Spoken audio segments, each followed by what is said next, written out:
안녕하세요. 즐거운 심사청구입니다. 오늘은 행위급여 산정 지침 중 7번째 시간 이항요법료에 대해서 이야기해 보도록 하겠습니다. 이항요법료는 무엇을 이야기하는지 한번 볼게요. 우리 쉽게 이야기하면 물리치료라고 생각하시면 돼요. 근데 왜 그냥 물리치료라고 표현하지 않고 이항요법료라고 이렇게 크게 나누어 놓았을까요?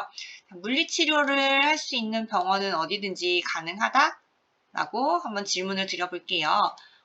X로 했을 때 어느 병원에서든 우리 기본적으로 많이 받고 있는 물리치료 알고 계실 거예요. 핫팩을 올린다거나 우리 다리가 삐었을 때, 어깨가 아플 때 가서 받는 그런 물리치료 같은 곳은 어디서든 받을 수가 있어요. 하지만 이항요법이라고 이렇게 따로 나눈 것은요. 우리가 알고 있는 그런 기본적인 물리치료와 함께 단순 재활을 위한 치료, 또 전문적인 재활을 요하는 치료, 기타 기구나 장비 등을 이용해서 할 수 있는 치료 방법들에 대해서 이야기하고 있기 때문에 이렇게 이항요법료라고 표현하고 있고 크게 4가지로 나누고 있어요. 그럼 조금 더 세부적으로 한번 살펴보도록 할게요. 이항요법료의 산정 지침에 대해서 한번 살펴볼게요. 크게 이항요법료 4가지로 나눈다고 했어요. 이 나누는 기준 중에 큰 것 하나가 바로 이 의사 부분이에요. 모두 공통적으로 물리치료를 하려면 어떻게 써요? 일정 면적의 공간이 있어야 하고요. 거기에 물리치료를 위한 기계들이 들어가 있어야 하고요. 반드시 진료 기록부를 작성해야지 산정이 가능해요. 기본 물리치료료 같은 경우에는 앞서 말씀드렸던 것처럼 핫팩이나 우리 다리를 삐었을 때, 어깨가 결려서 갔을 때 이렇게 전기 치료를 해준다거나 하는 것들 알고 계시죠? 그런 거 어디서 하세요? 한의원에서도 침 맞고도 할 수도 있고요. 어디서든 가능한 진료들이에요. 기본 물리치료료에 해당하는 것들은 어떤 의사든 모두 가능해요. 여기서 반드시 있어야 하는 것은 상근하는 물리치료사가 필수적으로 있어야 한다는 것. 기본 물리치료료를 산정하려면 일정 면적, 치료실, 장비, 진료 기록부와 함께 반드시 물리치료사가 있어야 해요. 그럼 두 번째로 단순 재활치료료를 한번 살펴볼게요. 단순 재활치료료 역시 물리치료에 해당하기 때문에 일정 면적의 공간이 있어야 하고 치료를 할 수 있는 장비가 있어야 하고 진료 기록부가 있어야 해요. 하지만 기본 물리치료료보다는 조금 더 세분화되어 있어요. 어느 과에서도 가능했었다면 단순 재활치료 같은 경우에는 의사가 한정돼 있어요. 재활의학과, 정형외과, 신경외과, 신경과, 외과 전문의에 한해서 단순 재활치료료를 산정할 수 있게 됩니다. 이때는 물리치료사가 실시를 하거나 또는 위에 해당하는 해당 전문의가 실시를 해야지만 단순 재활치료료를 산정을 할 수가 있어요. 그럼 세 번째로 전문 재활치료료는 어떨까요? 이쪽으로 갈수록 조금 더 세분화되고 조금 더 전문적으로 간다고 생각하시면 돼요. 그러면 의사 같은 경우에도 어떨까요? 만약에 어떤 과든 가능했었다면 여기로 올수록 그 폭이 좁아졌어요. 가능한 의사가. 전문 재활치료료 같은 경우에는 재활의학과 전문의만 가능해요. 재활의학과 전문의가 있는 병원에서만 가능하고요. 실시자 같은 경우에는 역시 물리치료사나 해당되는 전문의가 있으면 가능하고 또 한 가지 더 세분화돼서 나와 있는 것이 바로 해당 분야의 전문 치료사예요. 작업치료사와 사회복지사가 있죠. 작업치료사 같은 경우에는 작업치료, 그리고 일상생활 동작치료, 연화장애 재활치료에 한해서만 작업치료사가 있을 때 인정이 되고요. 그 다음에 재활사회 산업에 한해서만 사회복지사가 사회복지사가 했을 때 산정이 가능하다라는 거 알고 계시면 돼요. 이렇게 위에 있는 산정 지침에도 불구하고 예외된 규정이 있어요. 무엇이냐? 바로 단순 치료료와 복합 치료료. 위에 말씀드렸죠. 이런 작업치료 같은 경우에는 꼭 재활의학과 전문의가 아니더라도 정형외과나 신경외과의 전문의, 작업치료사나 해당 전문의가 실시했을 때는 산정이 가능하다. 근막 동통 유발점 주사 자극 치료 역시 어깨나 관절염이 있어서 통증이 많이 있는 부위에 커다란 주사를 놓을 거예요.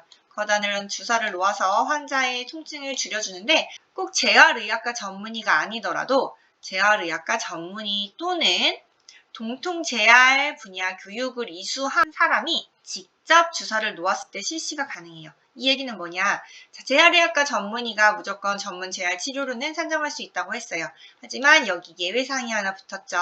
어떤 전공을 하더라도 이 교육만 들은 사람이 있다면, 이 교육만 들은 의사가 있다면 이 주사 자극 치료에 대해서는 산정이 가능하다라는 이야기예요.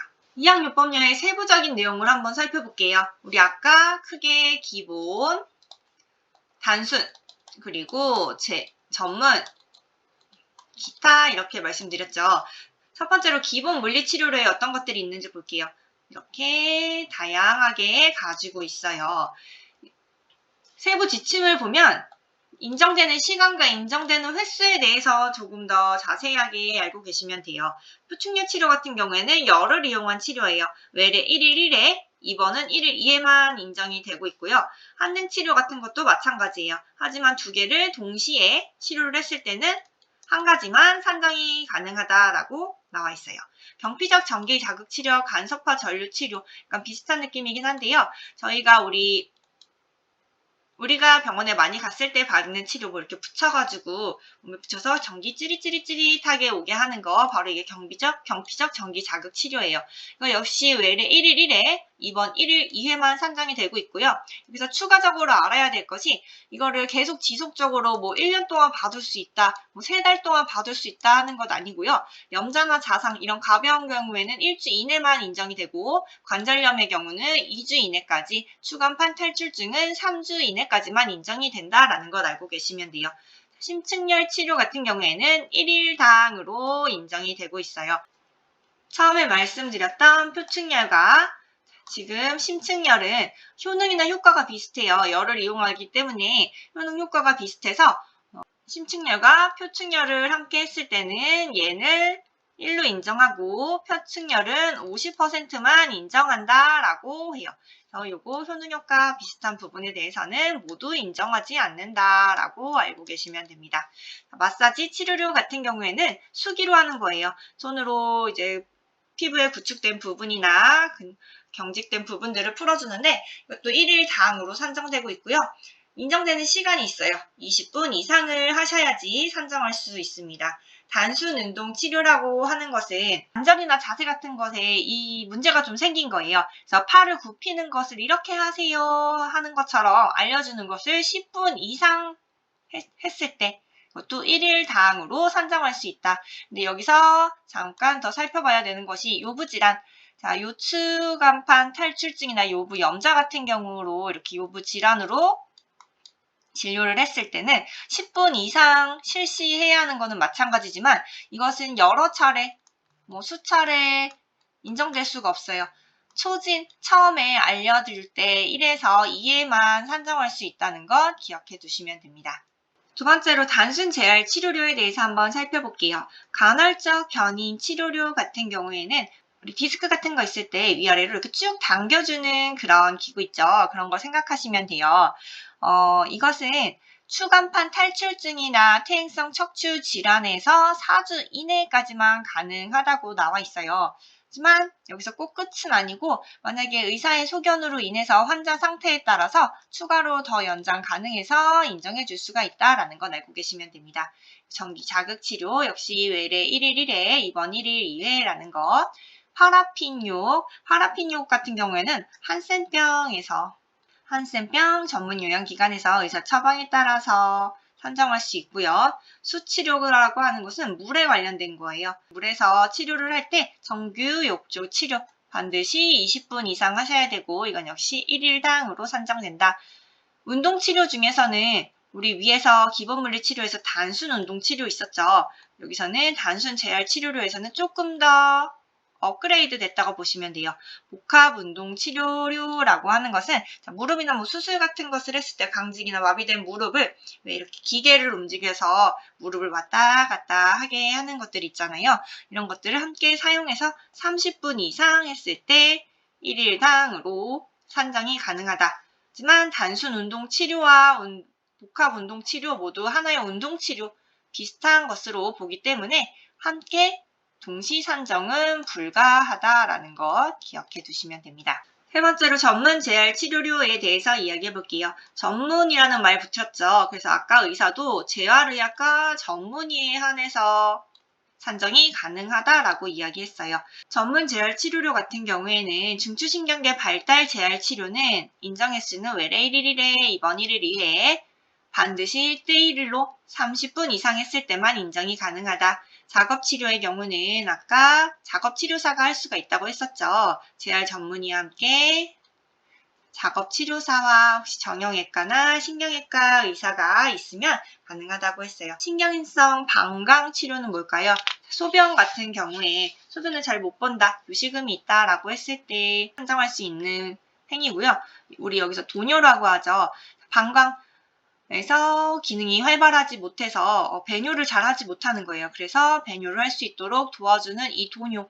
도뇨도 따로 행위 수가가 따로 나와 있어요. 하지만 이 도뇨에 대해서는 별도로 산정하지 않습니다. 신경인성 방광 훈련 치료 안에 함께 여기 소정 점수에 포함이 되어 있다고 보기 때문에 따로 산정하지 않는다라는 것 알고 계시면 되고요. 기능적 전기 치료 역시 외래 1일 1회, 입원 1일 2회로 산정한다. 재활 기능 치료는 뭘까요? 이제 매트 위에서 치료를 하거나 이제 보행 치료를 하는 거예요. 이건 역시 30분 이상으로 치료를 해야지만 산정할 수 있다. 풀치료. 풀치료라고 하는 것은 우리 볼풀 있잖아요. 아기들 키즈 카페 같은 데 갔을 때 아기들 다치지 말라고 공, 이렇게 작은 공 여러 가지 이렇게 들어있는 그런 공간에서 혼자 거동이 어려운 사람들을 이렇게 움직일 수 있게 할 수 있는 것이 바로 풀치료예요. 이건 역시 1대1로 30분 이상 했을 때 1일당으로 산정된다라고 알고 계시면 되고요. 식사를 하거나 옷을 입고 벗고 배변이 가능한지, 우리 위생 활동들이 가능한지, 자, 이런 것들을 보고 있잖아요. 일상생활 동작 훈련 치료 역시 그런 일상적인 행동들이 어려운 것들을 함께 훈련하고 치료하는 부분들이고요. 이것도 1일당으로 산정하고 10분 이상 진행해야 하는 것 알고 계시면 됩니다. 그 외에 기타 이학요법률을 살펴볼게요. 기구나 장치 등을 이용해서 사용하는 것들이 있고요. 적외선 치료 같은 경우는 1일당으로 산정하고 있어요. 안과나 이비인후과에 대해서 인정되는 부분이 있는데요. 여기서 적외선 치료를 했을 경우에는 급성 중이염이나 바깥귀의 종기, 코의 종기, 코 주변의 안면부의 이제 염증 질환에 대해서 선별적으로 실시한 경우에만 인정을 가능합니다. 상기도 흡입 치료 같은 경우에는 우리 마스크 같은 거 쓰고 흡입하는 것들, 네, 우리 네블라이저라고 하죠. 역류와 소아들에 상대로 많이 하는 치료들이에요. 이것은 외래 1일 1회, 입원 1일 2회에 의해서 산정한다라고 알고 계시면 됩니다.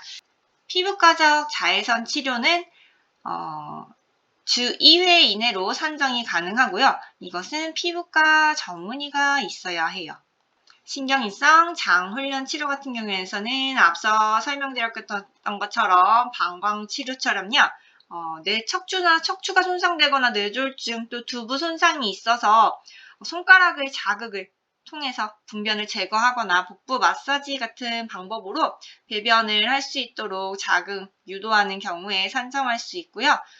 직장 분변 제거술 또 직장 마사지 같은 경우에는 이 소정 점수 안에 포함이 되고 있기 때문에 별도로 산정하지 않는다라고 알고 계시면 됩니다. 지금까지 이학요법료에 대해서 이야기했어요. 이학요법료 크게 어떻게 나눈다? 기본 물리치료료, 단순 재활치료료, 전문 재활치료료, 기타 이학요법료 점점 세분화될수록 더 전문적인 의사에 한해서만 산정이 가능할 수 있다. 그리고 세부적인 지침으로 갔을 때는 각 종류별로 치료의 이 종류별로 산정되는 시간이나 인정되는 횟수들이 다르기 때문에 이 부분을 조금 더 유심히 살펴보시면 된다라는 것들 이야기했습니다. 오늘 이양요법요 여기까지 할 거고요. 다음 시간에 처치미 수술요 한번 같이 이야기해 보도록 하겠습니다. 오늘 시청해 주셔서 감사합니다. 다음 시간에 뵙겠습니다.